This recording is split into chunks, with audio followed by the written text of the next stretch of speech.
Salve Maria!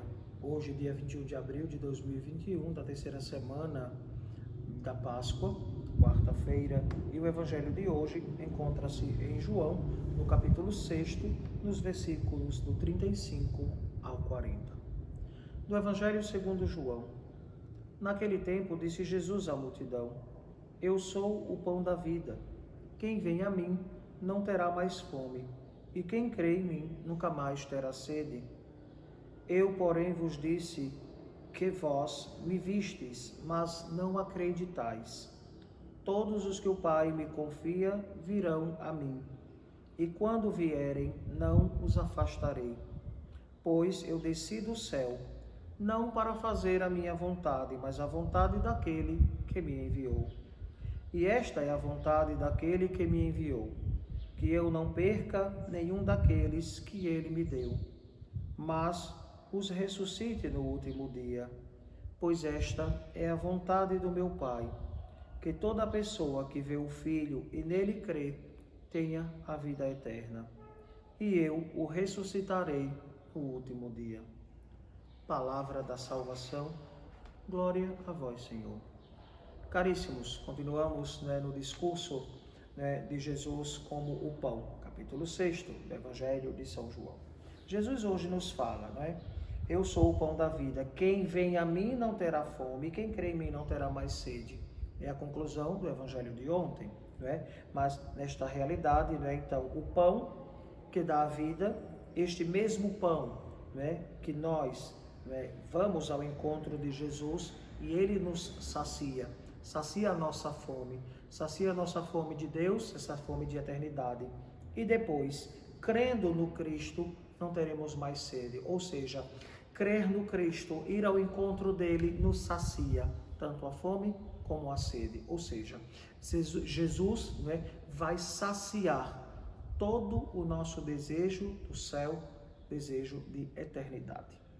A outra realidade que Jesus coloca para nós, Eu, porém, vos disse, que vós me vistes, mas não acreditais. É outra realidade tão dura, Viram Cristo, viram os sinais que Cristo realizava, mas foram incapazes de crer verdadeiramente nele. Todos os que o Pai me confia virão a mim, e quando vierem, não os afastarei. Então, a missão própria do sacerdote é de acolher, como o próprio Jesus. Só que, claro, às vezes as pessoas querem ser acolhidas no seu modo e no seu achismo. Veja, a igreja tem o seu modo próprio de ser. E não é a igreja que se adequa ao gosto, à vontade, aos caprichos dos fiéis. Então, a igreja tem um modo de proceder. Temos o Código de Direito Canônico, são as leis que regem toda a organização da igreja para o mundo, e claro, e nos leva à perspectiva do céu. Então, a gente precisa estar atento a algumas realidades. Veja, aconteceu um dia desses, uma pessoa chegou para mim: Padre, o senhor pode apresentar um recém-nascido aqui da comunidade? Eu disse: veja, a apresentação da criança na Igreja Católica é feita no batismo. Não existe uma outra apresentação do recém-nascido em nossa Igreja Católica. Estas apresentações existem na Igreja Protestante, mas a Católica apresenta o recém-nascido e deveria ser logo nos primeiros dias de nascimento para torná-la tão logo filha de Deus, herdeira da eternidade. Alguns pais ficam protelando esta realidade, deixa a criança ficar durinha, deixa a criança isso, não, é tudo mania e doidice, até diria, A criança, ao nascer, deve ser levada à igreja, bem novinha mesmo, Pode, digamos, esperar as primeiras vacinas, mas como? No batizado só precisa ir pais, padrinhos, e mais ainda com pandemia, a gente sabe dessa dificuldade. Então, precisa realmente, só o núcleo familiar estar ali e batizar a criança, tranquilamente, Não existe apresentação de um recém-nascido na Igreja Católica. Isso é uma ideia protestante, Então, às vezes as pessoas querem do seu modo, no seu achismo, ou até pensam que podem fazer um casamento na beira da praia, num salão de festa, disso ou daquilo. Não, casamento é na igreja. né? Dentro de um templo que é sagrado. Por quê? Porque o matrimônio é sagrado. Não é algo somente social, mas é algo sagrado. E os noivos têm que compreender toda esta realidade, né? Então, vamos adiante ao texto, né? Pois eu desci do céu não para fazer a minha vontade, mas a vontade daquele que me enviou. Imagine se Jesus fizesse a vontade dele, né?